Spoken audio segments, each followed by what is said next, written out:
¿Cómo están? Sí. Quiero decirles que en esta Historiando de la Revolución Mexicana, yo comienzo hablando de la mujer en la revolución, el papel de la mujer mexicana en la revolución, y no sé si ustedes sepan que el corrido de la Adelita, que es lo que conocemos habitualmente y donde ponemos, digamos, el acento en la participación de la mujer en la Revolución Mexicana, tiene una historia detrás. No sé si ustedes sepan quién fue Adelita, e incluso hubo otras mujeres, que ahora se las voy a mencionar, que tienen que ver con la Revolución Mexicana. ¿Alguien por aquí tiene alguna idea de qué onda, quién fue Adelita? O si fue importante y por qué la participación de la mujer en la Revolución Mexicana. Si no, quién sabe a lo mejor. Bueno, pues entonces vamos a empezar. Voy a compartir un video sobre imágenes de la mujer en la revolución, mientras les cuento para que no sea tan, digamos, pesado, solamente escucharme y verme, pero también porque quiero que se fijen en este video y observen dónde están las mujeres, qué están haciendo, cómo van vestidas. Estas tres cosas, ¿sí? Digamos que son personajes a quienes vamos a descubrir. ¿Estamos? Bien, pues vamos para allá. A ver, voy a compartirles la pantalla y a ver dónde está. Pueden ver mi pantalla, ¿verdad? Normalmente van a ver el video, pero no lo van a escuchar. Me van a escuchar a mí. Déjenme nada más silenciar a todos. ¿Cuántos entran con el micrófono abierto, eh? Bien, entonces, están viendo el video que les voy a poner sin sonido, ¿de acuerdo? Para que entiendan que sin sonido me van a escuchar a mí, pero mientras yo les platico de las Adelitas y en general de la mujer en el papel que tuvo en la Revolución Mexicana, quiero que ustedes observen dónde están ahí, cómo van vestidas y en qué sitio de la acción están posicionadas. ¿Vamos allá? ¿Vemos el video? ¿Sí? ¿Alguien diga? Sí se ve bien, Esperanza. Sí, Sí, sí se ve bien. perfecto. Está un poco oscurito, pero está bien. Ahorita va a empezar. Sí, Bueno, sí se aprecia. los voy a silenciar entonces para que podamos empezar. Vamos allá.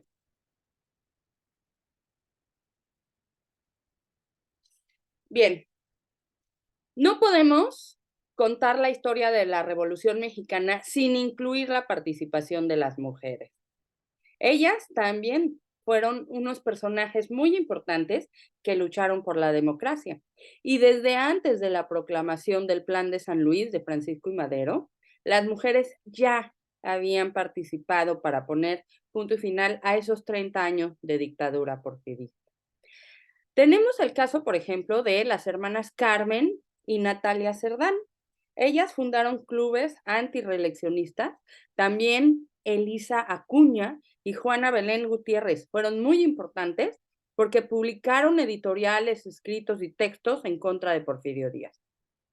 Las mujeres de a pie, es decir, las mujeres de campo, también sumaron fuerzas a la Revolución Mexicana. Lo hicieron como las soldaderas o adelitas, es decir, se dedicaron a distribuir armas, a curar enfermos, a dirigir incluso grupos y partidas de soldados, como estamos viendo en las imágenes. Para tener un contexto muy pequeño, muy ligero y entrar al tema, o recuerdan ustedes que las elecciones de 1910 pusieron en la urna de votación dos propuestas políticas. Existía el continuismo de Porfirio Díaz o lo que se denominó el sufragio efectivo no reelección de Francisco y Madero.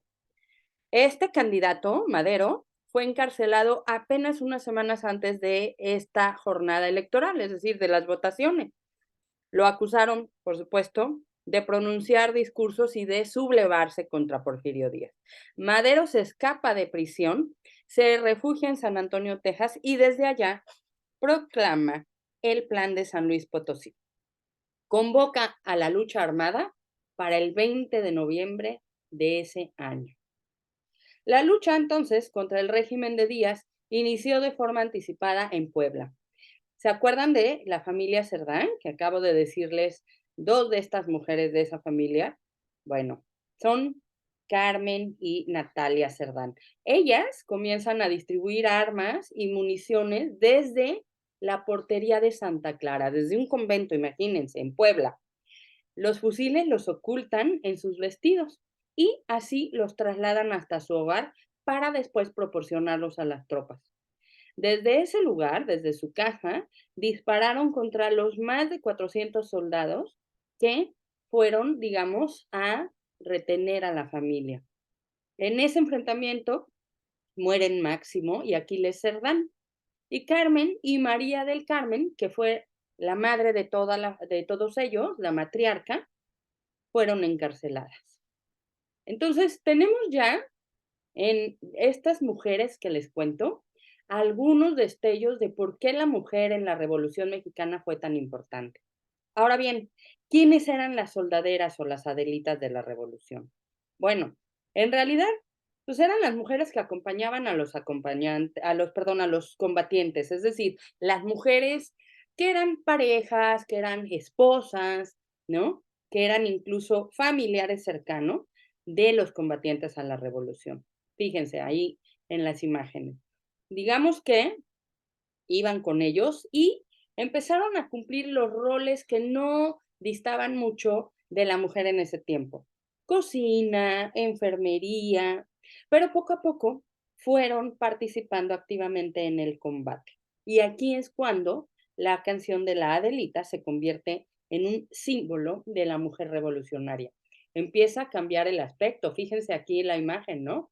Eran pareja, incluso iban con sus hijos, con sus bebés, con sus niños, pero empieza a transformarse también la vestimenta y las tareas, sobre todo. Les voy a contar más adelante sobre la primera Adelita, de la cual se tiene noticia, Adela Velarde Pérez, que nació en 1900.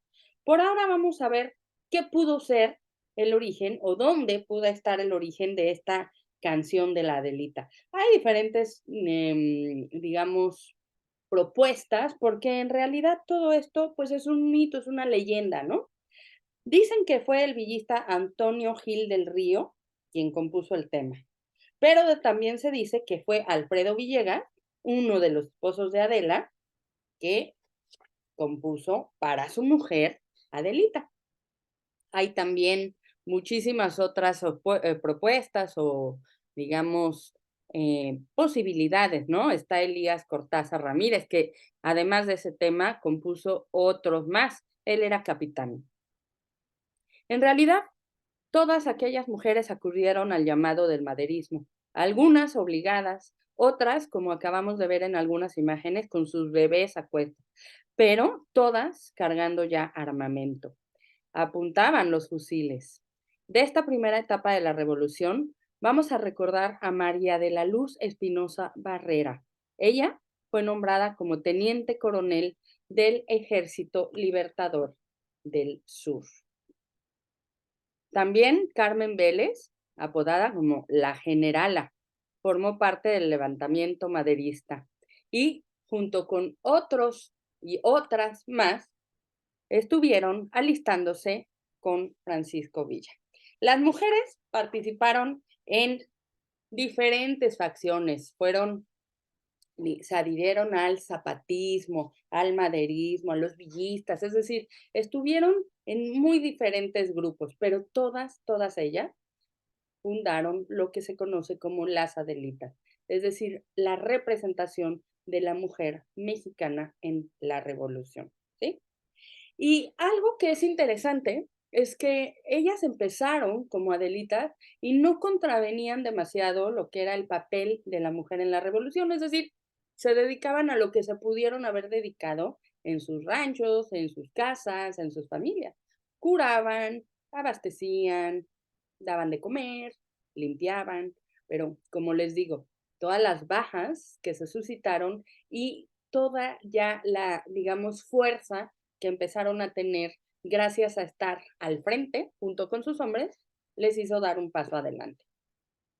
Sin embargo, Fíjense, ahora antes de presentarles a la primera Adelita, a la cual se tiene memoria o historia, la lucha de las mujeres en la revolución, no les aseguró que finalizada ella hubiesen tenido un cambio social. Ellas no pudieron votar hasta muchísimos años después.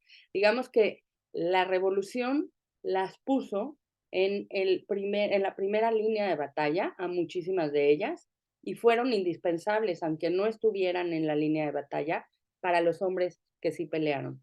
Pero no modificó sus derechos, entre ellos el derecho a votar, ¿no? La fuerza de la votación femenina. Fue hasta muchísimo después, 1947, con Miguel Alemán, que pudieron votar. Entonces, esa es la gran paradoja, tan importantes, tan aguerridas, tan necesarias, y sin embargo, la revolución no modificó, al contrario de lo que se cree, su papel en la sociedad inmediatamente después de terminada la contienda. Tuvieron que pasar décadas. Ahora sí les voy a presentar a Adela, o lo que se dice de Adela. Hay algunas, y si quieren les paso la bibliografía, hay algunas novelas, y estuve leyendo una ahora que me regresé en el avión, que así de chiripa la encontré en México y me la compré, se llama Las Mujeres de la Revolución, y junto con otras que leí para prepararme para este historiando, cuentan que Adela en realidad no se llamaba Adela, pero otras sí dicen que era su nombre original. Eso al final no importa, eso es parte de la leyenda. Lo que importa es que existió, que se le dio ese nombre, ya fuese de pila, de cuna o después, y lo que hizo. Vamos a ver quién era Adela. Les voy a dar paso a mi presentación. Bueno, toda causa necesita de un héroe y de una musa, ¿verdad? Adela o la Adelita, la mujer que dio nombre a todas las demás en la revolución. Ya vimos que el corrido pudo haber sido obra de un general o del esposo de Adelita o de alguien por allá que se le ocurrió. No se sabe, no tenemos exactamente quién fue el autor, pero sí sabemos de la importancia de este corrido. Aquí la tenemos, a la que se conoce, como les digo, no se sabe si el nombre es de pila, o sea, es decir, desde su nacimiento se le puso el nombre de Adela o ella lo adoptó después, pero pasó a la historia como Adela Velarde Pérez, 1900-1971. Ella fue la heroína y fue la musa. Ahora, como sucede con todos estos mitos identitarios, pues, a ver, esta mujer, además de inspirar el más famoso corrido de la Revolución, también inspiró a muchísimas mujeres. Era, fíjense, muy jovencita, ojos enormes, mira fijamente a la cámara, tiene un sombrero que debió de pesar sus kilos y toma de una mano la bandera mexicana y de la otra una espada. ¿Se dan cuenta cómo aquí también ella no llegó así a la revolución, ella fue transformándose y entonces su vestimenta ya es la de toda una revolucionaria? Hay un cinturón, ¿no?, de balas, y digamos que esta es la esencia de un espíritu nacional y de una identidad mexicana femenina, valiente y revolucionaria. ¿Quién fue esta mujer? ¿Quién fue Adela? Bueno, ella, me voy a poner un poquito más grande, ahí estamos. Fíjense que nació y creció en una familia acomodada y en realidad fue nieta de un jurista, no sé si hayan escuchado de él, y juarista, es decir, que venía de Juárez, y tenía muchísimo que ver con la parte política de su entorno. Por eso era jurista también. Rafael Velarde, no sé si ustedes lo conozcan, él luchó contra las tropas francesas. Si tienen por ahí alguna idea de la historia que entrelaza México y Francia, seguramente a Velarde ya lo habrán escuchado. Este abuelo fue amigo personal de Benito Juárez, o sea, estaba ya muy metido en las leyes, muy metido en la política. Entonces, era una chica de una familia que podía representarle una educación y una buena vida. ¿Qué pasa? que a los 13 años esta Adelita se revela de todo eso y dice, yo me voy a apoyar a la Asociación Mexicana de la Cruz Blanca, me voy a convertir en una enfermera, voy a prepararme para ello y voy a prestar mis servicios. Forma también parte de la División del Norte del Ejército Constitucionalista y va, digamos, como que metiéndose, fíjense cómo tenemos aquí una pequeña biografía, va metiéndose poco a poco, empieza como enfermera y termina, ¿no? Ya en el ejército, el cuerpo del ejército del noreste, ¿no? Crea ella un grupo de mujeres y se hacen llamar las soldaderas, esto es, las Adelitas. Ellas atendían heridos, cargaban armas, se encargaban de los alimentos e incluso, si era necesario, participaban en las batallas. Eran como para todo, ¿no? Claro, había rangos, claro, había, por supuesto, diferentes tareas que cada una de ellas cumplía. Ahora, el 22 de febrero del 41 la reconocen como una veterana de la Revolución y en el 62 nombrada miembro de la Legión de Honor Mexicana. ¿Qué pasa? Pues Adela, ya se acaba la revolución y como yo les decía hace unos minutos, no es que cambiaran mucho las vidas de las mujeres después de la contienda, como debía de haber sido. En realidad tardaron unos cuantos lustros, tardó un poco de tiempo, o bastante, si consideramos lo que ellas hicieron, para que todo eso se modificara. Entonces ella termina, se regresa, ¿no?, a su vida normal y dice, ¿qué hago? Bueno, me voy a meter ahora de mecanógrafa en la administración de correo. Se reencuentra en el 65 con un coronel, Alfredo Villegas, uno de los que dicen que compuso Adelita, y se casan. Se van a Estados Unidos y ahí ella muere en Texas, ¿no? Y incluso está ahí enterrada. Bueno, el mito de Adelita existe. El mito de Adelita lo podemos considerar como una mujer que realmente participó, libró la batalla, ayudó y formó a todo un ejército femenino. Pero se le retrata como una mujer muy guapa, linda, ¿no? Valiente, bella, con ideales revolucionarios que la convierten en un, digamos, ejemplo para otras mujeres. Esto es lo que realmente significa ser una Adelita. Y aquí en Las Indómitas de Elena Poniatowska, pongo este extracto, que es muy bonito porque significa en realidad lo que la mujer llegó a hacer en esta parte tan importante de la historia de México. No solamente peleó, también sostuvo, contuvo y dio aliento. Yo te doy agua, yo llevo las ollas y las cazuelas para hacerte tu comida. Yo te despiojo, yo te lío tu petate, yo te lavo tu ropa, yo junto la leña para hacer lumbre, yo te aceito tu fusil, yo te prendo tu cigarrito, y si no hay tabaco, te hago uno de macuche. Aquí tengo hojas de maíz. Yo cargo tu Mauser y tus cartuchos. Yo cuido de que no se moje la pólvora. Yo te hago casa en el campo de batalla. Yo soy tu colchón de tripas. Yo tengo a tu hijo en la trinchera.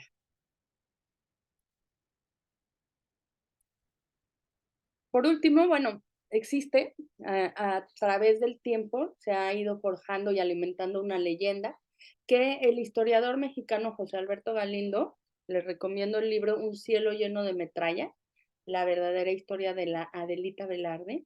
Bueno, aquí sí, ¿no?, se dice que entra como enfermera, pero digamos, el giro para que ella haga esto es que es repudiada por su familia. Ya vieron quién fue su abuelo, ya vieron qué partido y qué ideales tenía su abuelo, y bueno, pues evidentemente ella no casaba, no empataba con esos ideales y con esta tradición familiar.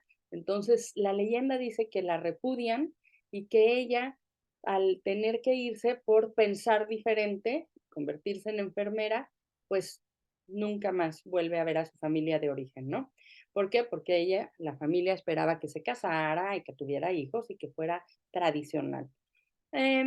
Evidentemente, Antonio Gil del Río Armenta, pues fue francamente el amor de su vida. Hay todos los datos, todos los libros, todas las novelas, todo lo que puedan encontrar sobre Adelita estará ligado a la vida de Antonio.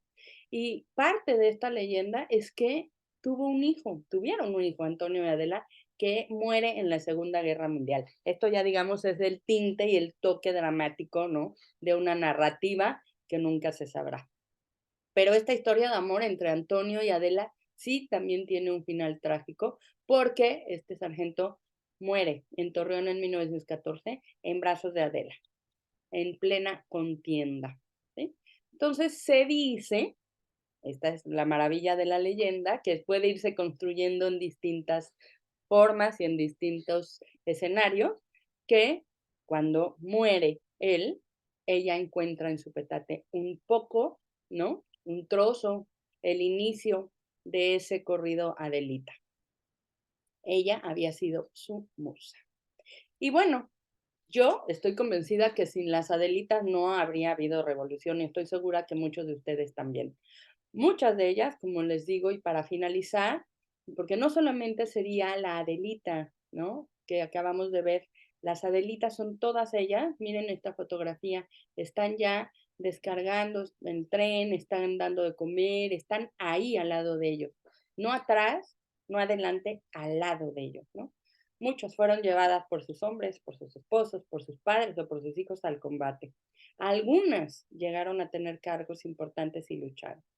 Y bueno, solo un puñado de nombres, esto también es parte de la historia de Adelitas ha sobrevivido al anonimato. El más importante, Adela Velarde Pérez. Aquí les dejo, si se lo quieren aprender, la letra del corrido. Y aquí. En lo alto de la bruta serranía, acampados encontrados. Le voy a quitar el micro a Marcela porque si no nos ponemos a cantar. Pero échatelo, Mercedes. Lo que sí quiero decirles antes de terminar, y sí, es que sí, era la pena. Yo les quería poner el corrido para cantarlo, pero luego ya ven que el copyright me lo iba a ¿cómo se llama? A mochar el video. El que les enseñé, el video del principio, tiene la letra del corrido.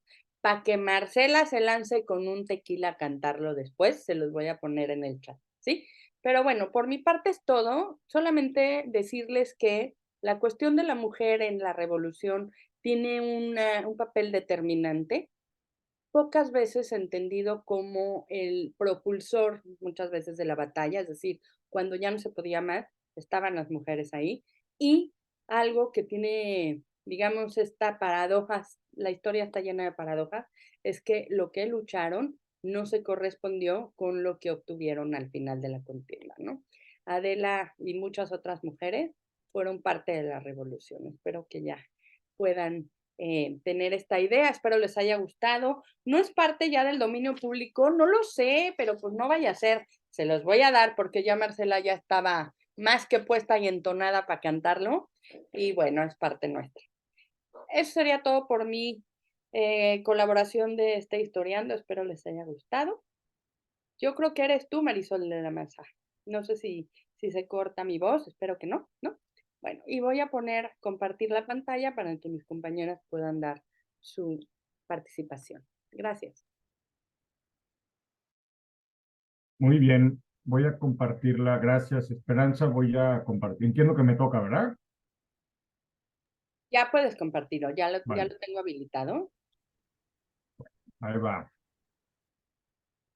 Bueno, pues bienvenidos, buenos días, como siempre. Déjenme poner esto en modo presentación. Ahí está, ¿no? Espérame.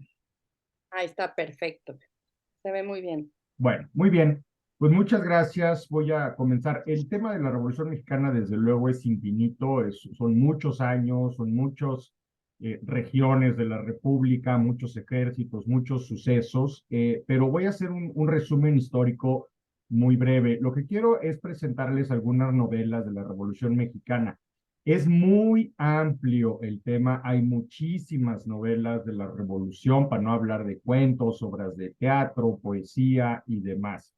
Entonces, esto no pretende ser un recorrido comprensivo y exhaustivo de la literatura de la Revolución, sería demasiado largo para el espacio que tenemos, pero sí presentarles algunas novelas ilustrativas de lo que fue este movimiento literario que surge a consecuencia de la Revolución Mexicana, cómo en Europa surgió toda una literatura de la Primera Guerra Mundial más o menos en los mismos años. Aquí tenemos una foto de Doroteo Arango, alias Francisco Villa. Este año se cumplen 100 años del asesinato de Pancho Villa en Parral.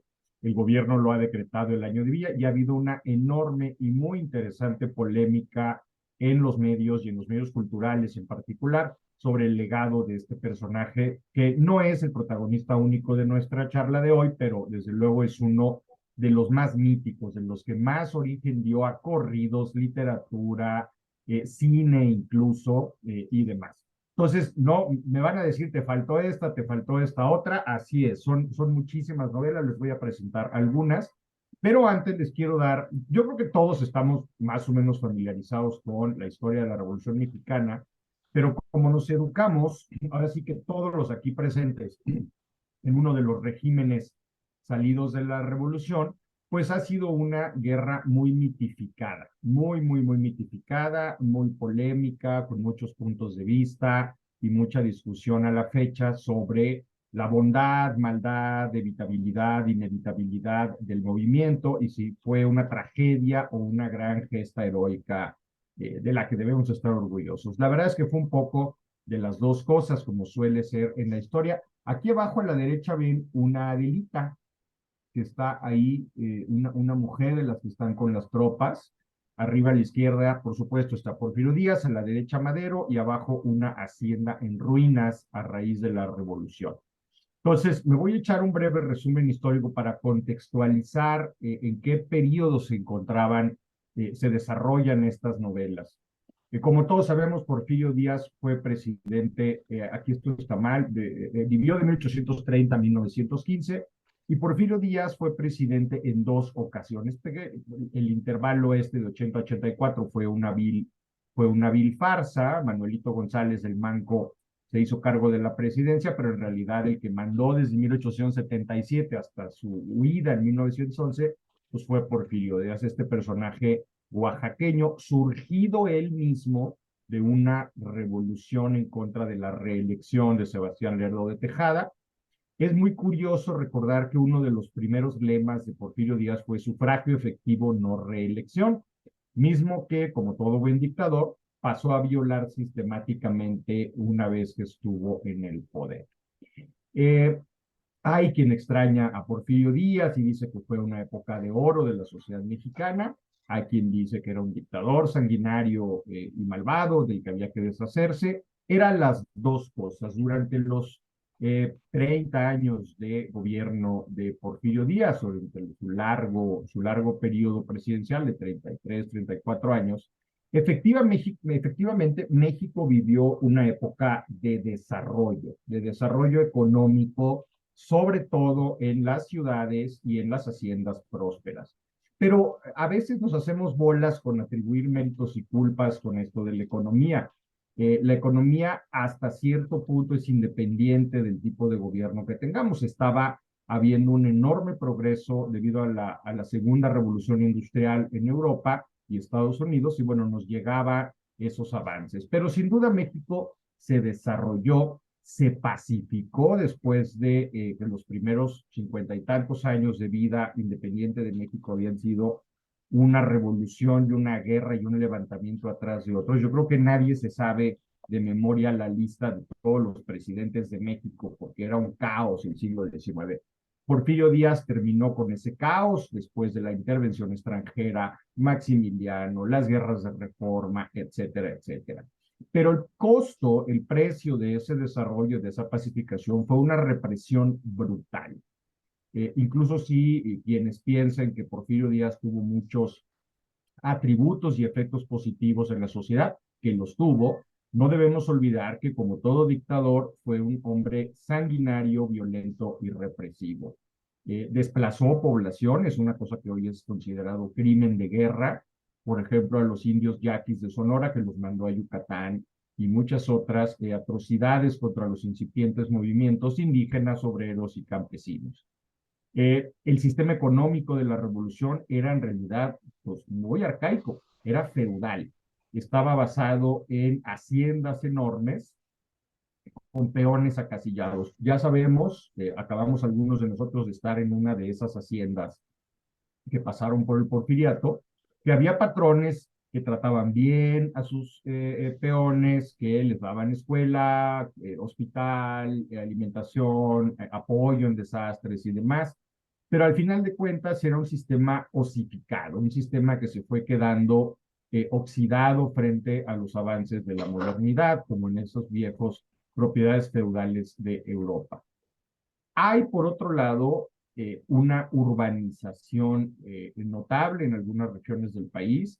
Empiezan a aparecer estas clases medias urbanas muy golpeadas por la inestabilidad política del siglo XIX, tenderos, profesionistas, prestadores de servicios y demás, que en las ciudades, Guadalajara, México, Morelia, Puebla, etcétera, empezaban a formar esa capa intermedia de la sociedad.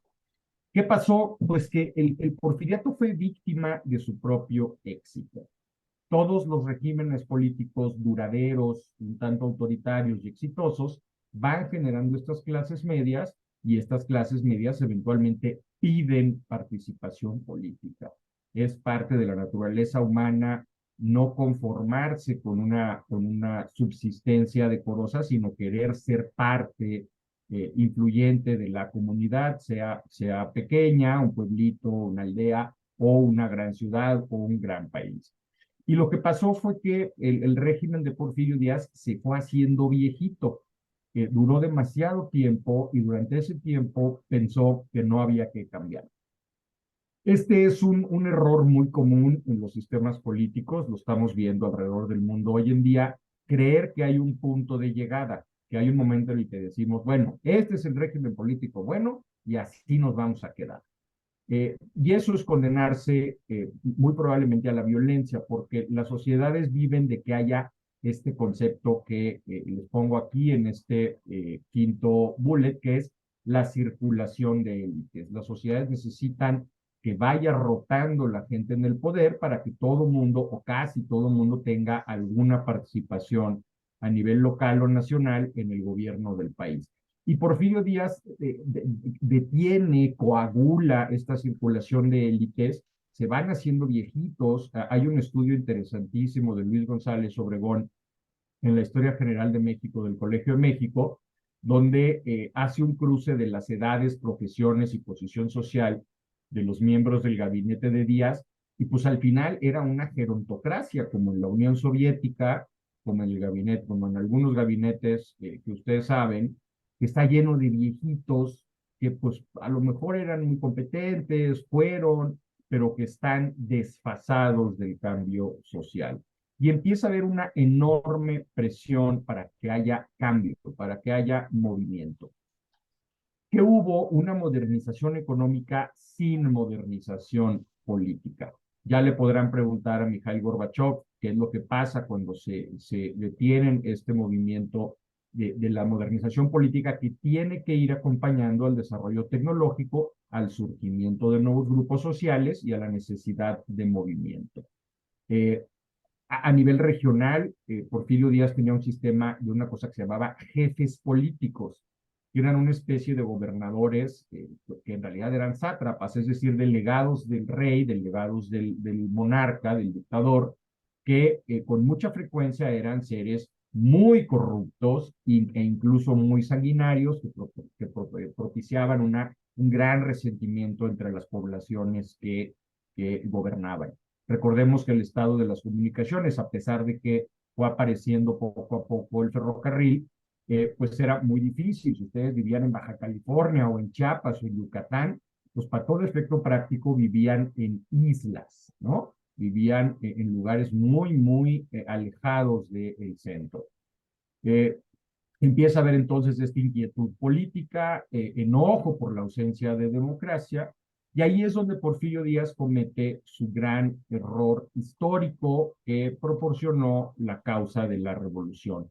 Vamos a decir, jugando con los hechos, que si Porfirio Díaz en la elección de 1910, que nos refirió Esperanza, hubiera legalizado, reconocido los partidos políticos que se presentaron, hubiera conducido más o menos imparcialmente la contienda y hubiera reconocido su derrota y se hubiera ido, digamos, con dignidad, pues a lo mejor hubiéramos evitado la Revolución Mexicana, hubiéramos tenido una transición pacífica al poder, y si las élites se hubieran unido en torno a Francisco I. Madero, nos hubiéramos ahorrado esta guerra que suena muy bonita en los libros de texto, pero que fue un horror.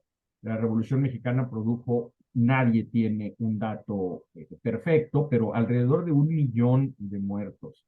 Y no olvidemos que en 1918 se conjuntó con la epidemia de influenza, la gripe esta que acabó con muchísima gente. Hubo una destrucción económica brutal, las haciendas, muchas fueron quemadas y destruidas, hubo mucho sufrimiento en ciudades en este eje vertebral que va de Ciudad Juárez a Cuernavaca, a México, pasando por toda el altiplano central, Zacatecas, Torreón, Celaya, etcétera, todas estas ciudades que fueron devastadas por la guerra. Lamentablemente, Porfirio Díaz, a pesar de que ya era un hombre, pues francamente anciano, se quiso aferrar al poder, tapó la válvula de escape de la olla express y entonces reventó una guerra terrible. Aquí a la derecha hay algunos personajes. Estoy señalando a Abraham González de Chihuahua, a Venustiano Carranza de Coahuila, desde luego Emiliano Zapata de Morelos, a Francisco Villa de Durango y Chihuahua, y aquí abajo está Álvaro Obregón de Sonora. Algunos de los personajes más importantes en la parte militar y política de esta guerra. ¿Qué pasaba entonces? Había una Ciudad de México muy interesante, viviendo la bella época del teatro, del cabaret,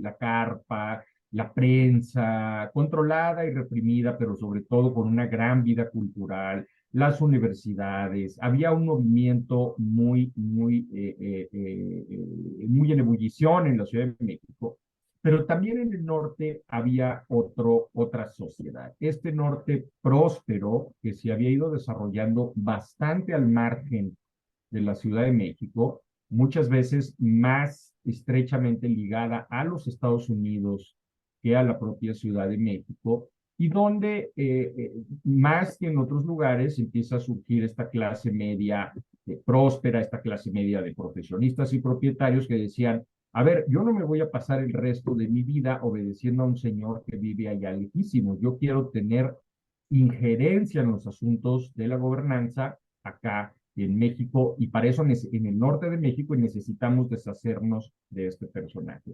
Está Francisco I. Madero, un personaje, como ustedes saben, interesantísimo, un hombre muy rico, uno de los hombres más ricos de México, que era estintista, por cierto, hablaba con su hermano mayor Raúl, y han sobrevivido muchos de los cuadernos con las transcripciones de estas conversaciones. Quizá don Francisco estaba un poco tocado de su cabecita, pero era un hombre bien intencionado, uno de estos hacendados modernos, compasivos, que sí creía en la democracia. Creía demasiado, de hecho, como veremos ahorita. Está Abraham González y Venustiano Carranza, y luego va a aparecer tardíamente, pero de manera decisiva, el grupo ganador de la matanza. Obregón, Calles, de la Huerta, todos ellos propietarios y profesionistas es importantes de clase media. Hay otro fenómeno ligado, pero muy distinto, que son las guerrillas serranas.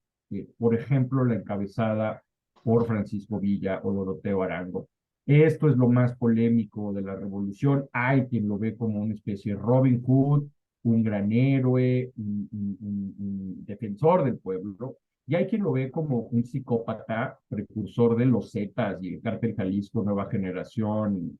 Hay una historia horrible, narrada por Martín Luis Guzmán y otros testigos, en la que Villa ordena asesinar a sangre fría a casi 50 soldaderas, de las que nos hablaba Esperanza.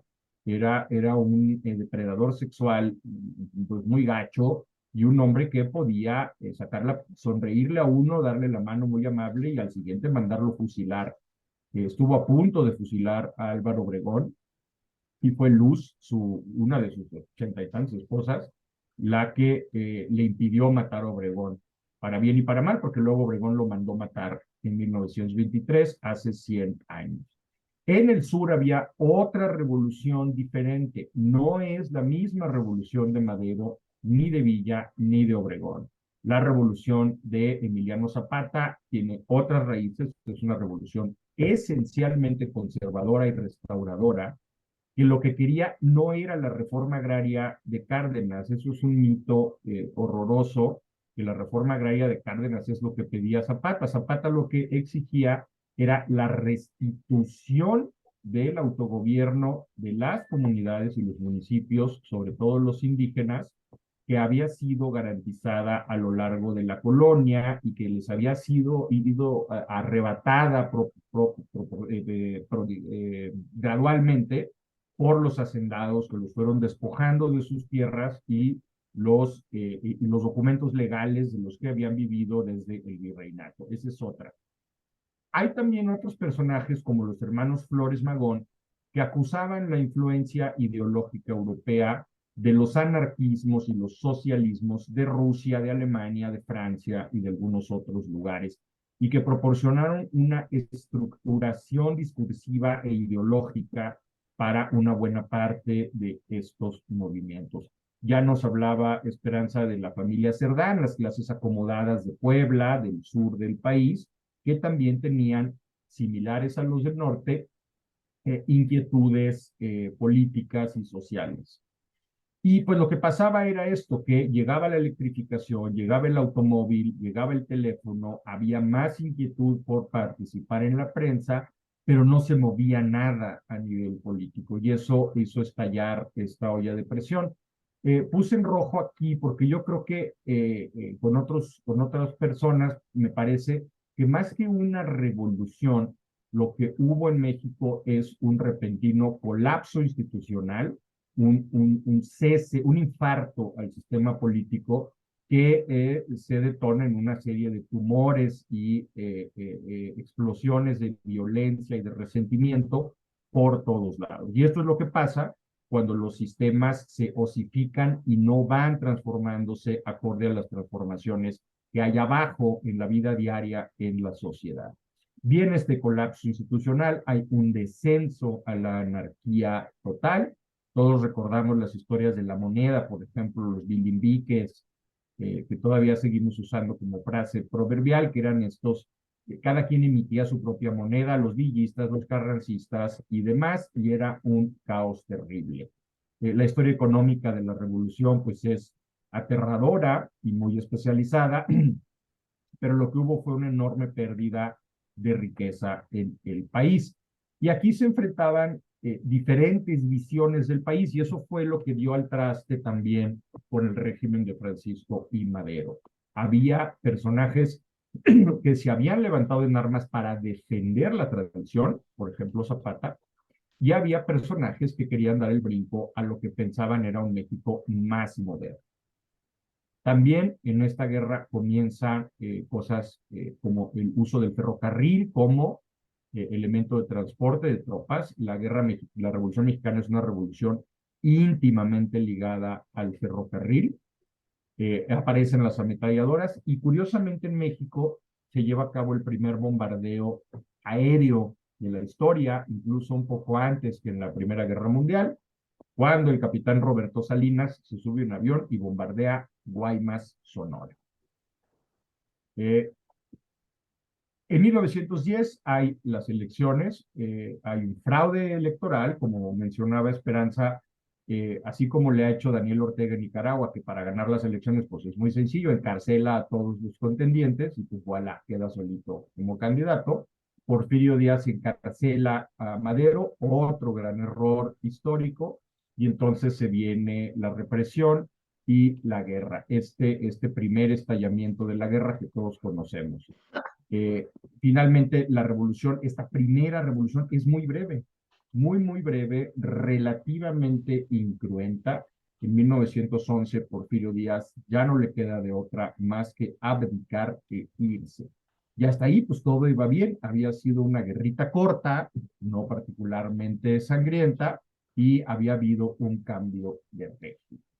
Pero entonces viene la otra gran polémica de la revolución, y es si Francisco I. Madero fue traicionado por los mismos revolucionarios o resultó ser un inepto, un incompetente, un ingenuo o una mezcla de las dos cosas.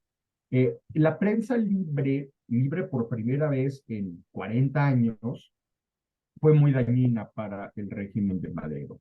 Empezaron a comparar muy desfavorablemente con este hombre lleno de medallas, héroe de guerra, un hombre de estos machito alfa como Porfirio Díaz, muy machín y muy autoritario y muy inteligente, muy astuto, muy taimado, contra don Panchito, que era un hombre diminuto, de aspecto un tanto insignificante, con una vocecita pues medio, bastante sonso en términos de la astucia que se requiere para mantenerse en medio de momentos tan turbulentos y tan peligrosos. Aquí arriba a la derecha está el chacal Victoriano Huerta. Mucha gente le advirtió a Madero que Huerta era un traidor, pero lo mantuvo como jefe del ejército, con lo cual se dio un balazo en el pie. Bueno, varios balazos en la cabeza, y luego se lo dio el propio, las tropas de Victoriano Huerta. Otra cosa muy cuestionable es el levantamiento de Emiliano Zapata. Luego, en 1911, Zapata se levanta contra Madero. No tuvo ni tantita paciencia, sus razones tendría, pero el caso es que ese levantamiento de Zapata es otra cuchillada mortal para el régimen de Madero, porque ni siquiera da tiempo de que se consolide el régimen cuando ya tenemos otro levantamiento en contra de un régimen legítimo. Así que este aspecto de la vida de Emiliano Zapata es sumamente criticable. Al final, y me brinco aquí tantito, en 1919 es asesinado el propio Zapata, y pues ahí se acaba básicamente el zapatismo. Siguió como una tradición, como una bandera, pero ahí quedó liquidado básicamente esa revolución. Entonces, esta ingenuidad y esta falta de pericia pues es resultado también de la parálisis porfiriana, de no dejar circular las élites, de no dejar crecer liderazgos alternativos, y entonces se llega a esta situación en la que hay o una continuidad eterna o un cambio abrupto e indeseable. Viene la escena trágica, Victoriano Huerta con los generales Bernardo Reyes, padre de nuestro famoso Alfonso Reyes, y Félix Díaz, el sobrino de Porfirio. Viene la escena trágica, y ahí pues hay toda una turbulencia terrible. Se levantan contra Huerta Carranza, Villa, Obregón y muchos otros. Hay una intervención extranjera. Aquí abajo, el centro, están las tropas norteamericanas desfilando por Veracruz en 1914. Intervienen los Estados Unidos, el país vuelve a caer en un caos horroroso. Tenemos dos presidencias al mismo tiempo, está la Convención de Aguascalientes, está el carrancismo, viene la Constitución de 1917, pero ni así se logra contener la violencia. Todavía los sonorenses están en pie de guerra, es derrotado Pancho Villa en Celaya por Álvaro Obregón, y en 1920, en Tlaxcalantongo, Puebla, es asesinado Carranza. Aquí podríamos decir que finaliza realmente la revolución, aunque tiene todavía un coletazo con las guerras cristeras, con el asesinato de Álvaro Obregón en 1928, pero claramente el grupo que resulta triunfador de la revolución es el grupo sonorense, el que entró al final, el que fue más paciente y el que fue también muy sanguinario y muy astuto. Ese es muy a grandes rasgos la historia o el marco histórico de la revolución. Aquí está, curiosamente, la foto de Adela Velarde Pérez a la derecha. Aquí hay unos fotogramas de algunas películas famosas de la Revolución Mexicana. que tuvo un impacto cultural enorme, una vez más, como la Primera Guerra Mundial en Europa, transformó la cultura mexicana, le dio un nuevo un mito a defender, un mito a combatir, una serie de personajes heroicos sobre los cuales se podía escribir, y desde luego muchísimas historias que se podían convertir en relatos. Ya hablamos un poco, Esperanza nos habló aquí del corrido, este poema cantado, derivado del romance de gesta, allá lejanamente está la Adelita, está la Valentina, y muchos otros corridos, es decir, en la poesía y la música popular hay un enorme impacto de la revolución, la cucaracha y demás. El cine, Pancho Villa, venía gente de Hollywood, y Pancho Villa y sus dorados recreaban las tomas de los ferrocarriles, estas famosísimas, para que los filmaran en vivo, entre comillas, estas acciones de guerra. Fue uno de los primeros combatientes de guerra en ser filmados en vivo. Y esto, incluso le propusieron irse a Hollywood a hacer alguna película a Pancho Villa, etcétera. Pero bueno, hubo muchas películas de la Revolución Mexicana, quienes sean cinéfilos conocerán alguna de ellas, hasta cineastas rusos y demás vinieron a hacerlas.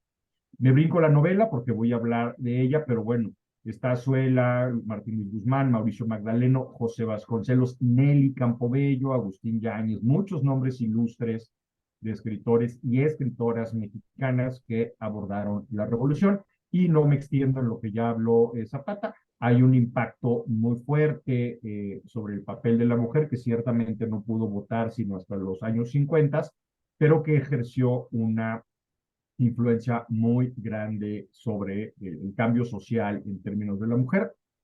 El historiando pasado hablamos de Josefina Vicens, que fue una de estas mujeres de alguna manera surgidas de la revolución, que tuvieron un papel político y sindical no menor. Hay 1001 libros que leer sobre la revolución.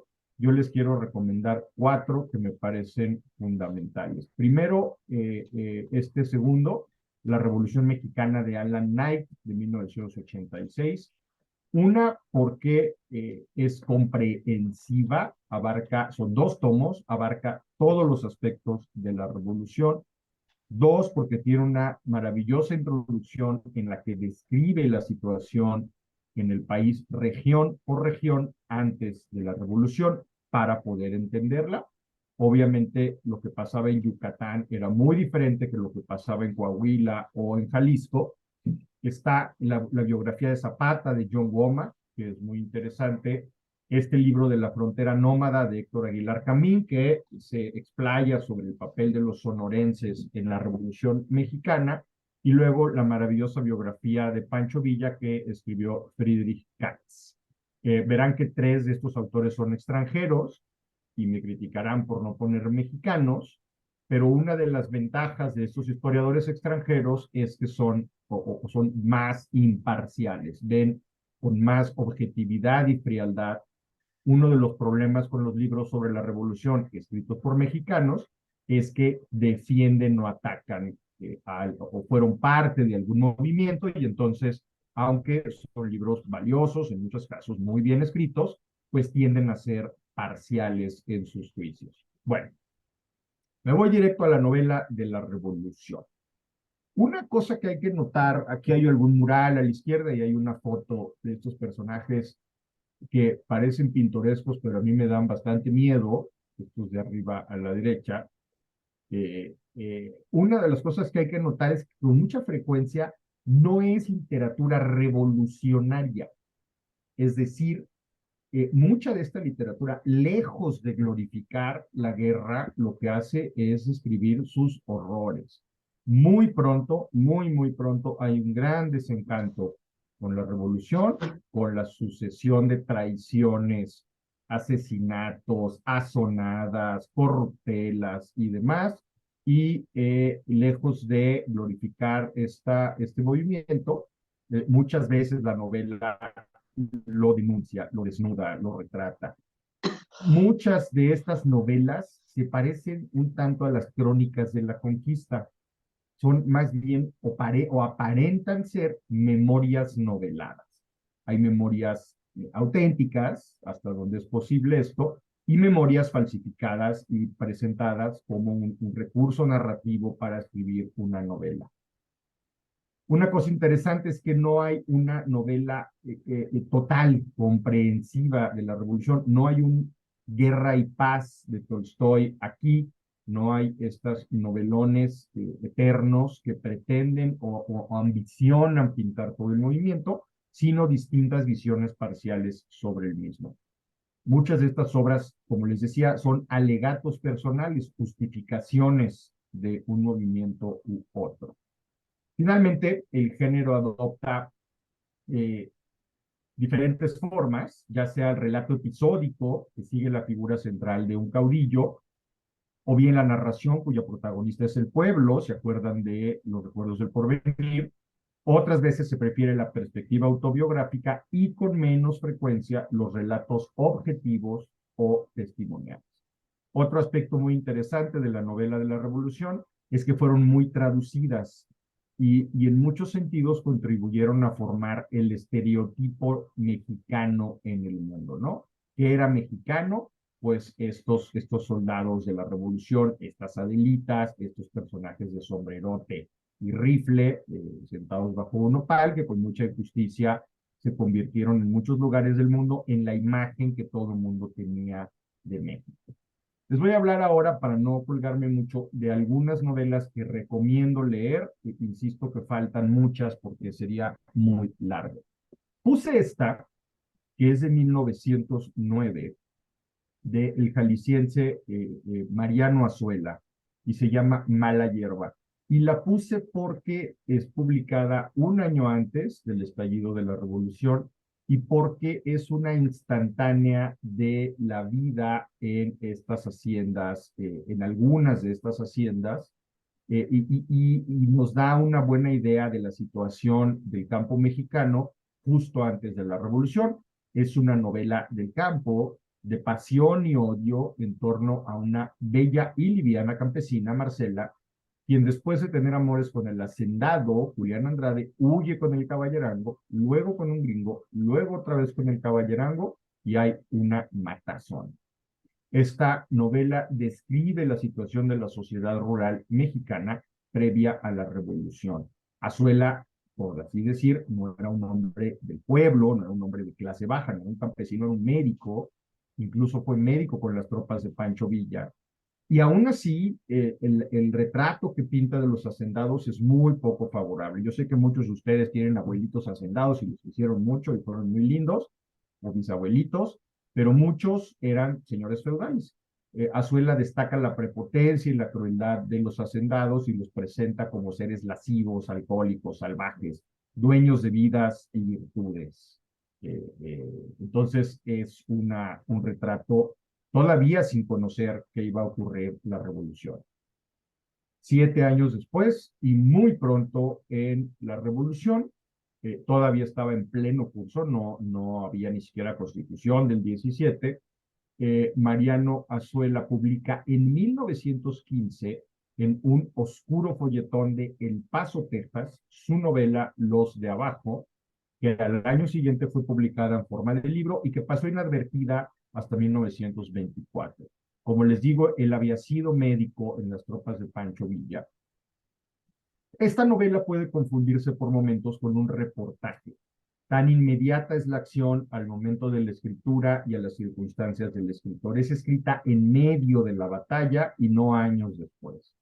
Retrata la revolución en el norte de Jalisco, el sur de Zacatecas y Aguascalientes. No les relato aquí la trama, pero bueno, es la historia del ranchero pobre, oprimido por el hacendado local, que toma las armas cuando su casa es incendiada y su familia expulsada.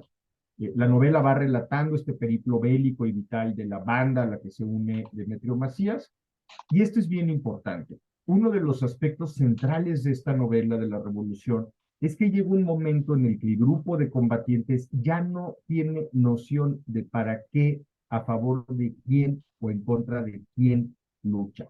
Van luchando contra quien les da balazos, pero no está muy claro, no saben muy bien qué está ocurriendo.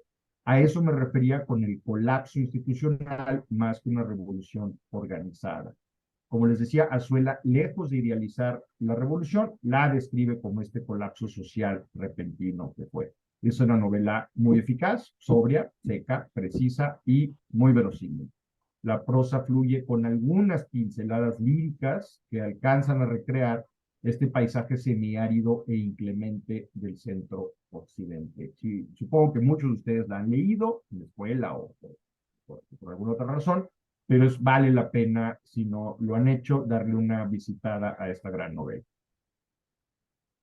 Años después, ya pasada la revolución, el año del asesinato de Obregón, Martín Luis Guzmán, lo que los críticos generalmente consideran el arranque formal de la novela de la revolución, El Águila y la Serpiente, que es narrada por un homónimo del autor. Ya Esperanza nos ha platicado en talleres que el narrador no es el mismo que el autor, pero a veces le ponen su mismo nombre para ahí medio revolverlo con memorias del autor, que en este caso tienen una buena base de realidad. Una cosa que luego está ausente de esta literatura mexicana es el sentido del humor, que Martín Luis Guzmán usa no para disfrazar, sino para enfatizar los horrores de la guerra, la desunión e intrigas entre los líderes, las ambiciones personales por encima de todo, o los aspectos ridículos y reprobables de los próceres. En esta novela, Guzmán relata sus andanzas exiliado, medio exiliado, en Cuba, Nueva York, Nueva Orleans, San Antonio, El Paso, Ciudad Juárez, y luego por Chihuahua, Sonora y Sinaloa. En San Antonio, Texas, los hospeda a él y a Alberto J. Pani Vasconcelos, que en esa época era villista, al que presenta con mucho humor como un budista y neoplatónico lujurioso. Luego conoce a Villa, quien lo atrae al mismo tiempo que lo atemoriza. Hay una escena muy famosa de esta novela en la que Villa le apunta con un pistolón buen rato a la frente a Martín Luis Guzmán, cosa que lo atemoriza mucho, como es comprensible. Y el tema literario importante de este encuentro es que Martín Luis Guzmán, un hombre urbano, educado, se encuentra con este personaje como de, pues como eso, como de novela.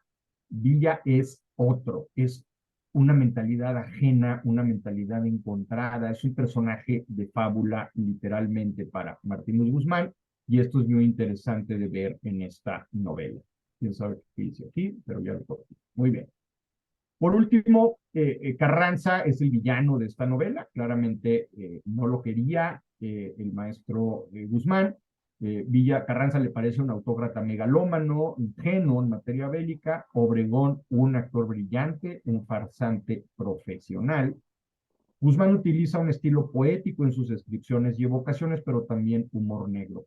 Hay un cuento que se ha antologado por separado llamado La fiesta de las balas, que es el relato horrorizante de cómo Rodolfo Fierro, el principal matón de Villa, se despacha uno por uno a 200 hombres a balazos en un corral de un rancho.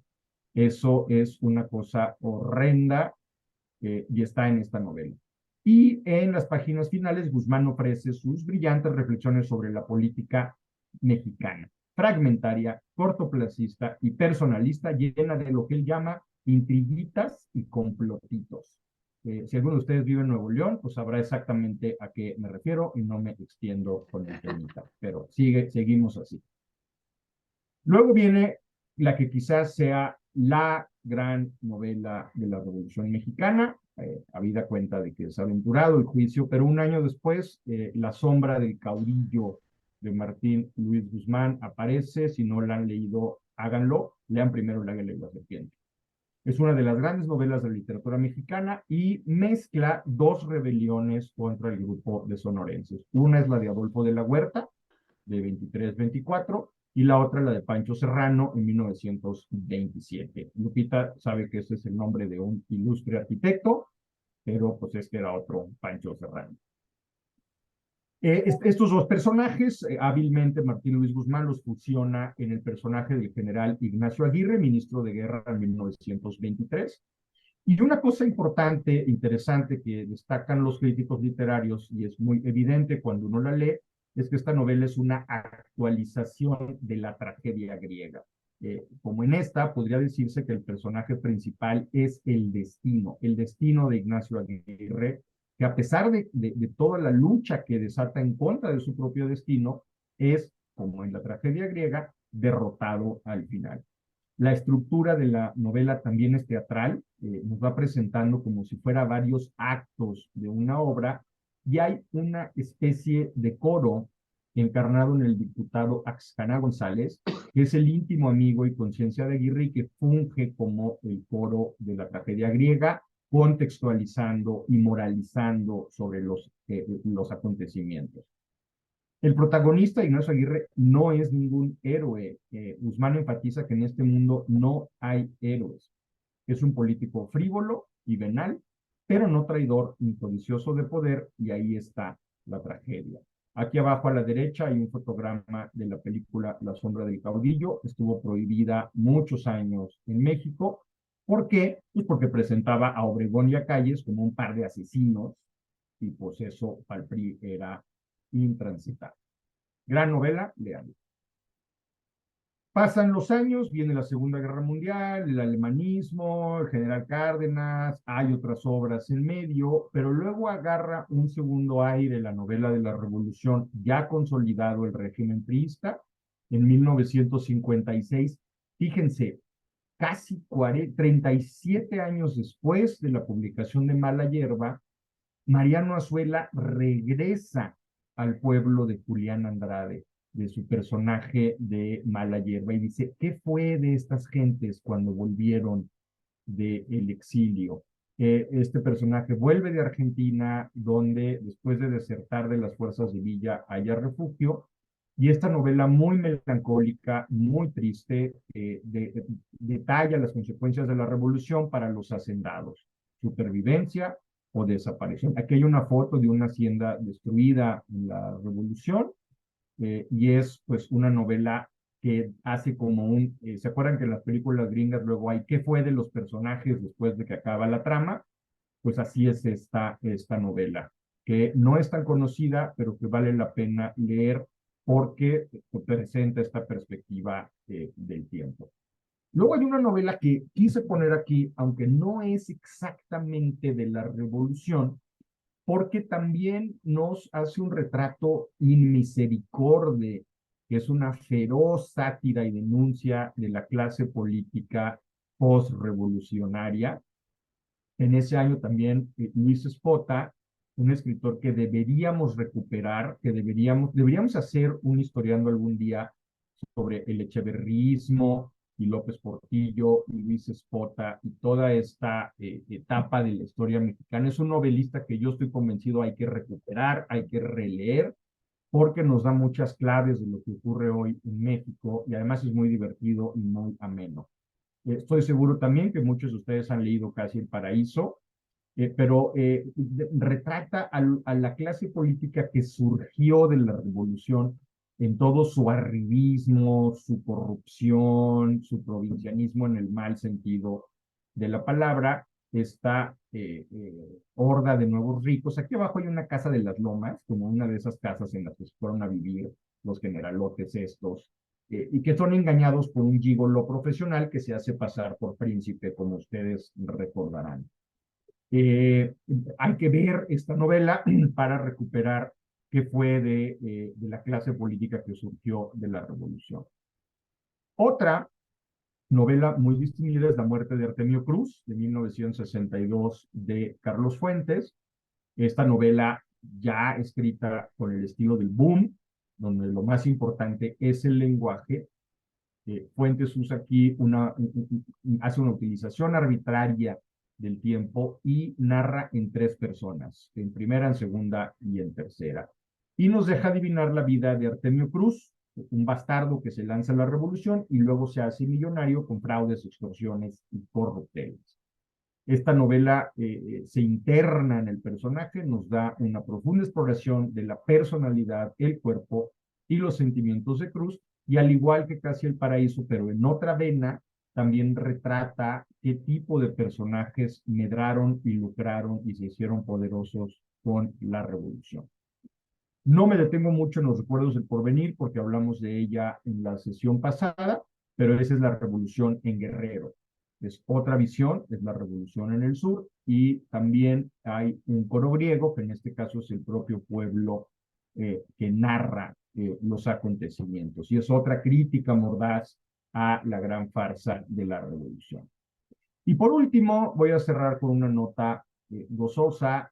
Hay que leer Los Relámpagos de Agosto, de 1964, de Jorge Ibargüengoitia, que es una genial sátira de la Revolución Mexicana, o más bien es una gran sátira de la literatura de la Revolución. Son las memorias del general Guadalupe Arroyo, que este personaje narrador que le dedica a su esposa la novela diciendo que a fulanita de tal que tuvo la suerte de vivir con un hombre íntegro. Acto seguido pasamos a ver los errores, estupideces políticos y militares, la corrupción, la voracidad, la falta de escrúpulos e incultura de los generales de la bola. Es una finísima pieza de sátira, burla e ironía que interesantemente aborda de alguna manera los mismos hechos que La sombra del caudillo de Martín Luis Guzmán. Aquí abajo a la derecha está Huitzilac, uno de estos parajes ahí por la carretera libre de México a Cuernavaca, donde fueron asesinados Francisco Serrano y su compañero, y esta novela también relata el mismo hecho. Léanla, es muy divertida, seguramente muchos de ustedes ya la leyeron igual. Hasta aquí llego y dejo de compartir. Estoy a sus órdenes y gracias por su atención. Gracias, Guillermo. Espectacular y completísimo, como siempre. Qué barbaridad, ¿verdad? Gracias. Faltaron muchas, hay muchas más novelas, pero es muy amplio el panorama. Sí, porque te estaban justamente preguntando que cuáles eran, digamos, las novelas en las que podríamos como ubicarnos en la revolución. Entonces ya les dio Guillermo un amplísimo panorama, y además como que me parece que puedes verlo desde diferentes perspectivas. Estoy de acuerdo contigo en muchas cosas, pero en dos particularmente. La primera, y un poco para enlazar mi participación con la tuya, es que, si se fijan, las mujeres no llegaron a la Revolución Mexicana de aventura, de luna de miel, de qué padre. Las obligaron a... Dame un segundito, Lupita, nada más, porfa. Bájale tantito a tu pantalla. Las obligaron a llegar a la contienda, y fue ahí como las mujeres estuvieron, pues, a expensas de lo que sucediera con ellas. Por eso muchas de ellas, como estaba yo diciéndoles en mi presentación, pues no tuvieron de otra más que irse a las armas, y ya después se desenvolvieron como unas muy buenas contrincantes, ¿no? Guillermo. Sí, muy breve. Además, otra cosa que pasó y que algunos recordaremos a tías viejitas es que hubo un montón de mujeres que enviudaron o que no se pudieron casar. La matazón obviamente hubo mujeres muertas en la revolución, pero la matazón de hombres fue tal que nuestra tía abuelita solterona muchas veces no era porque no se hubiera querido casar, sino porque le mataron al novio o simplemente en el pueblo no quedó con quién casarse. Hubo ahí un despoblamiento masculino muy importante. Y también mataron a tantos hombres que las mujeres tuvieron que reemplazarlos en la contienda. Esa fue otra. O sea, no crean que llegaron a la revolución como, no sé, un paseo, ¿no? Ideal por la vida. Eso está muy interesante y lo rescato de tu presentación. Y otra cosa que también me encantó que dijeras es que romantizamos, y no sé por qué, la Revolución Mexicana. Tendemos realmente a verla como algo que pues casi supera nuestros ideales, y que es algo que forma parte del ideario mexicano. Fue una matazón espantosa, y nada más les cuento, para dar paso a Lupita, algo que no sé si ustedes sepan, es una anécdota, podríamos decirlo, que los puede situar mejor. Los molocanes era un grupo ruso que se consideraban pacíficos, que huían de lo que ellos preveían como la Revolución Rusa. Es como, digamos, una vena, ¿no?, de la Iglesia Ortodoxa, y entonces dicen, no, aquí se va a poner feo la cosa, Y nosotros que somos pacifistas y tal y cual, nos vamos de aquí. ¿A dónde nos vamos? A un país que está padrísimo y súper seguro y pacífico. Vámonos a México. Y llegan a México y llegan precisamente a todo lo que es el Valle de Guadalupe. No sé si ustedes sepan que ellos reactivaron las viñas, las vides, porque necesitaban el vino, pero no como consumo personal, sino como parte también de sus actos religiosos, por decirlo así. Entonces, llegan a México los molocanes y dicen, no, pues esto es una maravilla, qué bonito lugar, y además aquí tenemos las vides y las vamos a cultivar de nuevo y las vamos a revivir y tal y cual. Y sácatelas, que llega la Revolución Mexicana. Ellos huyendo de la rusa se la encuentran en México. Entonces, algunos de ellos viven de forma muy cruenta la revolución aquí, y dicen, no, unos se quedan en México y otros se regresan. Y los que se regresan, 1917, ¿qué pasa en Rusia? La revolución. Les toca la de aquí y la de allá. Y hay documentos en donde ellos contrastan ambas revoluciones y dicen que nada le pide en cuanto a crueldad, en cuanto a todo el homicidio que hubo, la revolución mexicana, nada le pide a la rusa. Fíjense, y nosotros tenemos una idea, ¿no? Tenemos quizás algún posicionamiento extraño ahí, pensando que la mexicana, pues no, que todo eran pues corridos y gente a caballo luchando por los ideales, y no, sí fue algo, como bien dijo Guillermo, cruel, que quizás no tenemos la visión para dimensionar. Bueno, pues eso sería todo. Se idealizó, así es, mi querida. Bueno, pues Lupita, ahora sí, dime cuándo quieres que pase el video que me acabas de encomendar. Ahorita te digo, ahorita te digo. Yo ya estoy lista para cuando lo quieras. Sí, gracias. A ver, déjenme. Estamos viendo tu pantalla ahora sí. Sí, espérenme nada más. Hoy. Bueno, pues es que quiero quitarle lo de abajo, pero bueno. Les quiero platicar de algo que vemos muy seguido, que es el Monumento a la Revolución, y pues que ahora esa plaza se ha vuelto, pues, como no pueden llegar al Zócalo, bueno, pues se ha vuelto la plaza de las manifestaciones, de las manifestaciones en contra y de apoyo, y ahí estuvimos todos los del INE, y bueno. Entonces ha tomado una importancia grande esta plaza, y creo que lo que hoy es el monumento, quiero contarles la historia porque pues es solamente una mínima partecita de todo un edificio gigantesco que iba a ser el Palacio Legislativo en la época de don Porfirio. Y pues vamos a empezar con esto, por favor. Bueno, a ver. Sí, en la época de don Porfirio, que hablaba de orden, progreso, ¿sí? Era, bueno, se conoce que esa tendencia, digamos, esa ideología era el positivismo, y entonces eso hace que, efectivamente, como nos comentaba Guillermo, bueno, el porfiriato tiene muchos excesos, pero también es cierto que le dio un giro importante al país. Lo que se quería básicamente era el reconocimiento a nivel internacional, y entonces, bueno, Porfirio Díaz, que era un francófilo así de locura, decide hacer muchos edificios para el centenario de la independencia. Entonces, para 1910, él lleva a cabo, bueno, lo que conocemos como el Palacio de Correos o el Palacio Postal. Él lleva a cabo lo que es el MUNAL, que es el edificio de la Secretaría de Comunicaciones. Bellas Artes se inicia, no se puede terminar, porque al igual que el Monumento a la Revolución, que era el Palacio del Congreso, pues se ve suspendido por muchas cosas, y estos dos edificios en especial padecen el mismo mal, que es el subsuelo de la Ciudad de México, y que ya lo hemos platicado, es un subsuelo, es una zona lacustre. Entonces los edificios con esa nueva tecnología que habla, donde se ponen cálculos estructurales, nuevas tecnologías, las estructuras metálicas, pues tienen unos pesos que hacen que el suelo no responda muy bien. Entonces la misma columna de la Independencia la tienen que reestructurar. Por ahí si leen la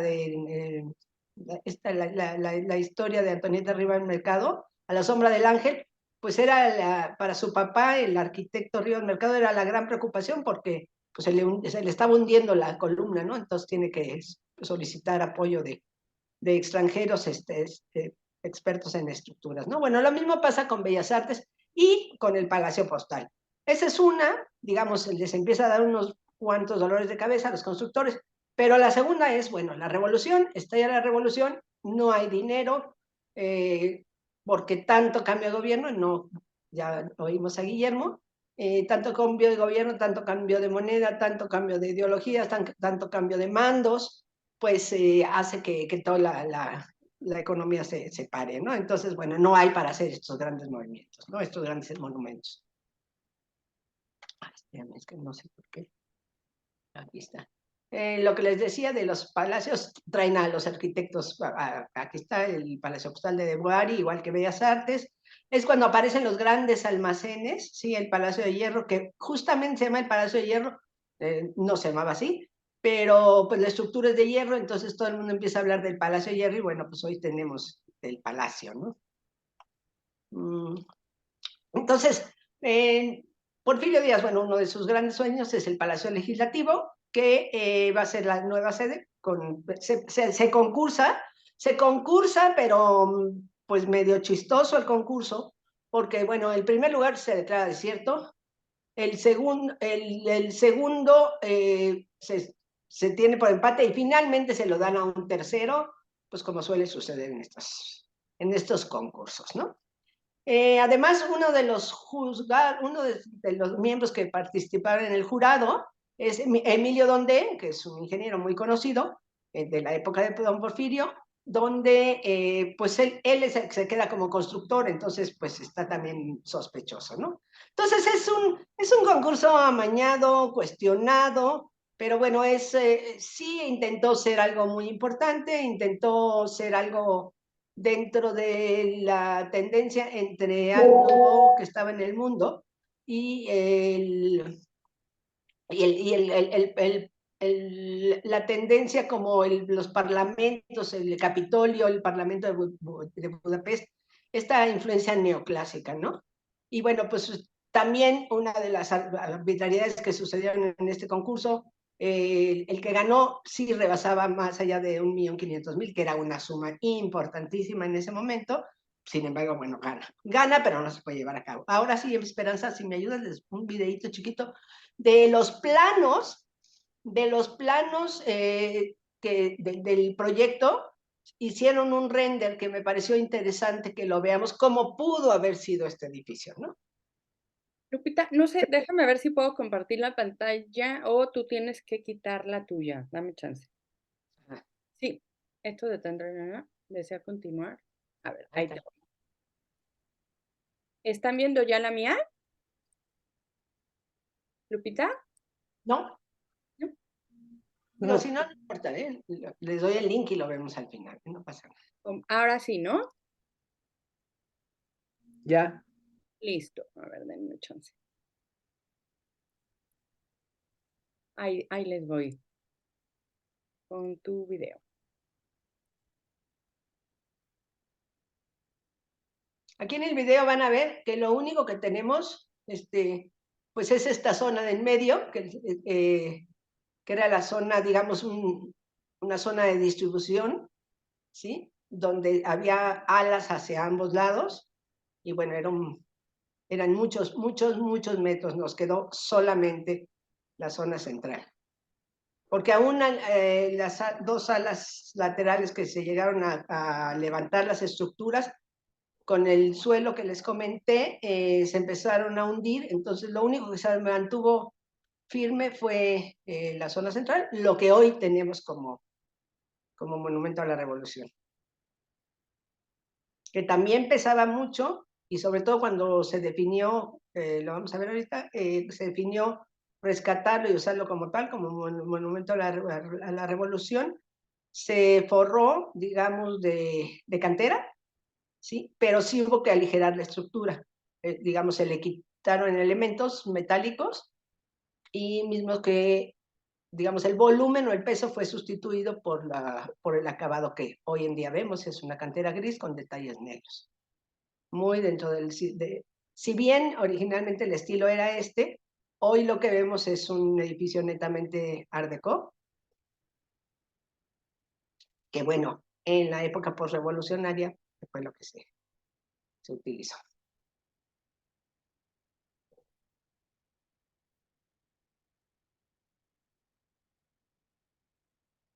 Esto está hecho solamente, son renders en base a los planos que se encontraron de Émile Bernard. Ya acabó. Seguimos. Imagínense, eso hubiera sido. Entonces, pues, seguimos lo que les comentaba del edificio. No sé por qué no pasa, pero... Estas son perspectivas de lo mismo, sí, había muy buenas perspectivas, muy buenos planos, y gracias a eso se pudo hacer el video que acabamos de ver, ¿sí? Hablo un poquito de Émile Bernard, es evidentemente un francés de Normandía, y él ya había hecho edificios públicos para todos lados, ¿no? Para todo el mundo. Entonces es invitado aquí y pues curiosamente su proyecto ganó. Aquí está la primera piedra. Pues fue un gran evento, todo el mundo, bueno, don Porfirio estuvo en el evento, él presidió el evento de la primera piedra, y bueno, lo que les comenté de los problemas, y bueno, de lo que vemos al lado izquierdo, pues lo que quedó fue lo del lado derecho, ¿no? Esta zona que se llama la zona de los pasos perdidos, digamos porque de aquí se distribuía hacia el fondo y hacia los lados derecho y izquierdo, es decir, norte y sur. Bueno, posteriormente Émile Bernard dice, bueno, ya no se va a hacer el edificio, vamos a hacer un panteón de los héroes. Y entonces, pues dicen, sí, está muy bien, vamos a hacerlo, pero pues era también muchísimo dinero y nuevamente la economía postrevolucionaria no lo permitía. Aquí les pongo, después lo pueden checar, las palabras de Émile Bernard. Sobre todo, él regresa a México y hace esta propuesta para poder cobrar lo de sus amigos que no han podido cobrar todas las esculturas que llevaba el palacio original, mismas que sí estaban aquí con nosotros. Tenemos como los Pegasos de Bellas Artes, digamos que iban a estar en el Zócalo, así los encontramos recolocados. Hay un águila de bronce, hay varias esculturas que las tenemos aquí porque las pagó el gobierno, pero gracias a la intervención de Émile Bernard, que vino a abogar para que a sus amigos pues se les pagara, ¿no?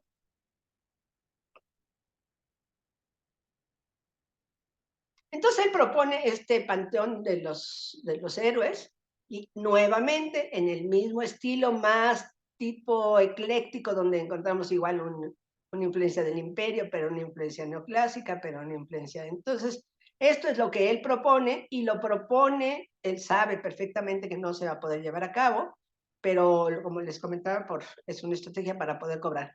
Recordemos que en la época postrevolucionaria la imagen de México está muy deteriorada.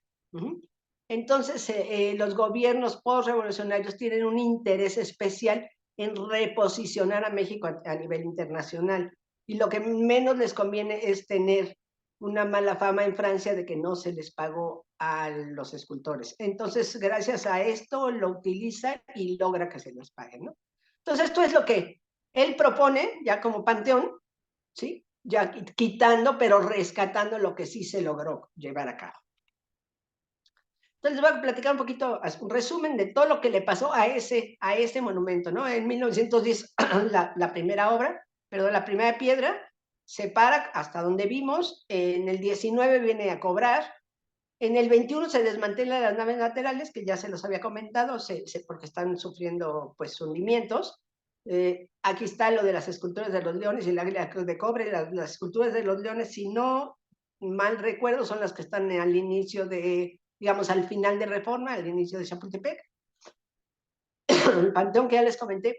Pero bueno, ahí se queda ahí 10 años, parado, destruyéndose, oxidándose, ¿sí? Y entonces con este afán, les digo, de querer el reconocimiento internacional, hay todos los gobiernos postrevolucionarios que además pues necesitan dinero, empiezan a buscar inversiones extranjeras y limpian, digamos, la imagen de México, ¿no?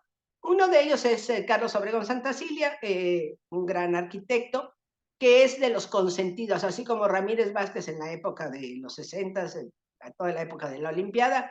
Ha habido, cada sexenio tiene su arquitecto o sus arquitectos consentidos. Carlos Obregón Santacilia era el consentido del momento en los años 30, 28, 30, y él ya hizo el Banco de México, lo que es el edificio Guardiola. Él ya hizo la Secretaría de Salud, con un estilo total y absolutamente deco, es la que está en Reforma con, ¿qué será? Tokio, yo creo, es alguna calle de ahí, es todo de piedra gris. Y bueno, finalmente en el 38 propone, digamos, una reutilización del espacio, y bueno, en el 38 ya se inaugura el monumento, y en el 40 se vuelve mausoleo. Estos pasos, estos últimos 3 puntos los vamos a tocar aquí. Entonces, bueno, así como antes les platicamos, Guillermo, sobre todo del positivismo y digamos esto de orden y progreso, el nacionalismo cultural no se dio, y ahí te tengo que reclamar, Guillermo, porque tú todo solo hablaste de la música, hablaste, pero no hablaste de la arquitectura, y es clarísimo, clarísimo el cambio que hay ahí con el monumento, digamos, con la tendencia postrevolucionaria, ¿no? Donde se busca un nacionalismo cultural, medio forzado para mi punto de vista, pero bueno, entonces empiezan a lanzar un mensaje de todas las clases son iguales, entonces surgen los grandes muralismos, ¿no? El arte oficial, ahí está, lo que les decía, buscaba el prestigio cultural. En el caso específico de Vasconcelos, cuando sale la Secretaría de Educación, lanza o define que México tiene que recuperar sus raíces. Entonces es un poco recuperar el barroco virreinal, pero con una nueva visión combinada con el modernismo. Entonces surge un estilo que le llamamos neocolonial, que es la casa que puso Guillermo exactamente en Polanco. Vemos muchas sobre Palma, sobre Revolución, que son casas que tienen las portadas barrocas, digamos así. Un profesor mío, Carlos Flores Marini, decía que cómo definiríamos el barroco, y entonces él hacía que así, ¿no? Y así es, ¿no? Las portadas, las ventanas, los arcos en esas casas son barrocas, pero es un neobarroco, ¿no? No es, digamos, es una modernidad del barroco, ¿no? Y aparece también el Art Deco con el funcionalismo, que se conoce como el estilo internacional, ya en todos lados, ¿no? Estamos hablando de los 40. Y entonces, pues aquí vemos en el Art Deco, pues edificios como el edificio Ermita del lado derecho con Juan Segura, edificios como que es muy bonito, que está junto al Frontón México, que es la Alianza de Ferrocarrileros, es muy, muy bonito, de Vicente Mendiola. Vicente Mendiola tiene fuentes muy lindas, todas en Art Deco. Juan Segura tiene el edificio Ermita, tiene los orfanatorios estos ¿cómo se llama? De Mier y Pesado, de la familia Mier y Pesado, también el edificio Isabel, ahí en Tacubaya, es donde está Avenida Jalisco y Avenida Revolución, que son, bueno, ya esta nueva tendencia en el Art Deco, el funcionalismo, ¿no? Aquí está Carlos Obregón Santacilia, les comentaba dos de sus obras, pues digamos, con las que es muy reconocido, y pues ya siendo arquitecto favorito, pues le dicen, ok, te aceptamos tu propuesta. Entonces, dicen que él va pasando por ahí en su auto, por el monumento, y ve cómo están desmantelando la estructura porque la usaron para hacer rieles de ferrocarril. Entonces dice, no voy a hablar para que esto no se pierda. Entonces, y porque, bueno, será el negocio para él también, ¿no? Entonces va con Alberto J. Pani, que también ya lo mencionó Guillermo, y propone lo que es el monumento, ¿no? Obregón, lo que les decía, ya era famoso, ¿sí? Y entonces en el 36 le dice, perdón, en el 38 el monumento es terminado. Antes, en el 36, también se acepta que sea un monumento, no solo un monumento, digamos, de remembranza, sino un monumento que sea un recinto funerario, y ahí está Venustiano Carranza, Francisco I. Madero, Calles, Cárdenas y Francisco Villa. Esta es una perspectiva, me gusta mucho, porque es el proyecto que él presenta, digamos, al gobierno Obregón Santacilia, es la portada donde él presenta todo el proyecto, y aquí a la izquierda vemos aquí a la izquierda vemos la plaza de la Revolución, ¿sí? En la colonia tabacalera, rodeada pues de edificios modernos, funcionalistas, todavía algunos art déco, les decía el frontón, y hoy está de mucha moda, hay terrazas para los jóvenes, que bueno, tengo unos sobrinos que tienen por ahí un lugar que se llama La Terraza, que siempre está llenísimo, un gran éxito, entonces se está recuperando. Eran zonas muy tuburizadas, le llamamos nosotros como el tuburio, pero está teniendo una buena recuperación, digamos. Entonces, a su vez, volviendo un poquito a la historia, Pani habla con Calles y le manda la iniciativa a Abelardo L. Rodríguez, que en su momento era el presidente. Entonces les comenté lo de las estructuras y definen que también hay que poner el proyecto original, pues no tenía esculturas muy clásicas, pero dicen, no, ahora vamos a hacer unas esculturas muy apegadas al sentimiento revolucionario. Hacen también un concurso y gana Oliverio Martínez, una persona que además vivió, un muchacho que vivió 30 y tantos años, pero estas esculturas las hace a los 27 años, ¿no? Y bueno, toca 4 temas importantes: la independencia, las leyes de reforma, las leyes agrarias y las leyes obreras, total y absolutamente imbuido en el espíritu postrevolucionario. Y bueno, aquí esto es lo que hoy tenemos la cantera, tenemos los detalles negros que les comentaba, la gran cúpula y las esculturas de Oliverio Martínez. Aquí es los 4 grandes temas que ya les comenté. Ahí está Oliverio Martínez y están varios de sus colaboradores. Y bueno, en el 20 de noviembre ya vamos a hablar ya de este monumento en el siglo XXI. El museo se inaugura en el 86, el Museo de la Revolución. En el 2010, no hace mucho, hace 13 años, se decide hacer nuevamente trabajos de restauración, se remodela el Museo de la Revolución, se restaura la estructura, la cúpula alguna vez le cayó un rayo y tenía ahí una abolladura, se arregla, y se define la colocación de un elevador de cristal. Originalmente tenía 4 elevadores, uno en cada pata, digamos, pero define hacer un elevador al centro de cristal, que fue muy cuestionado.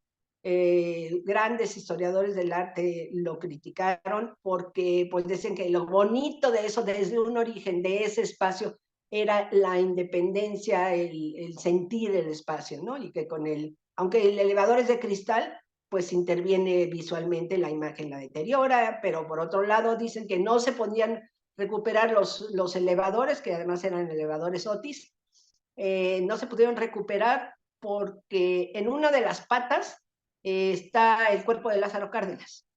Entonces era como violar, ¿no? Del gran Lázaro Cárdenas. Y bueno, yo creo que a mí personalmente no me molesta, al contrario, me parece que es una buena integración, se vuelve para pues, un espacio que se puede visitar para personas con discapacidades diferentes, con capacidades diferentes. Entonces, yo creo que es una buena solución, pero ha sido muy cuestionado. Bueno, la plaza se recupera, se ponen fuentes, estas fuentes bailarinas que las llaman, y es una diversión, digamos, este espacio público se apropió por la comunidad, ¿no?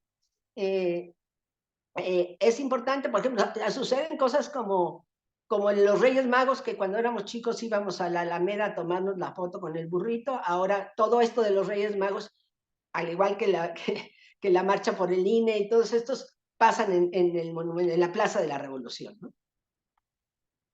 Hoy es esto, ¿sí? Este es el elevador que les estoy comentando, que llega hasta la cúpula. Acá vemos el panteón.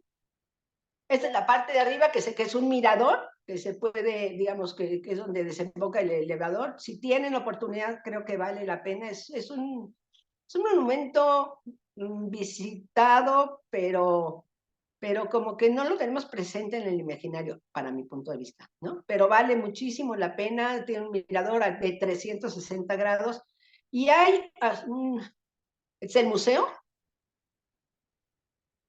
y bueno, hay un paseo en la parte de la linternilla, que es la parte superior de la cúpula, que solo se hace 2 veces al mes, y puedes ir ahí y recibes la salida del sol, ¿no? O sea, el amanecer monumental, no sé, sí hay, digamos, si se meten así como amanecer monumental, lo pueden hacer, hay que hacer citas, son pequeños grupos y pues no es barato. Pero bueno, es algo que tampoco se conoce mucho. Y cerrando, bueno, ¿qué números podemos hablar? Hoy en día tenemos una cúpula de 30 metros de diámetro, con 350,000 visitantes al año, con el mirador de 360 grados, y la linternilla, que también se puede visitar, está a 65 metros de altura, y tan. Es todo.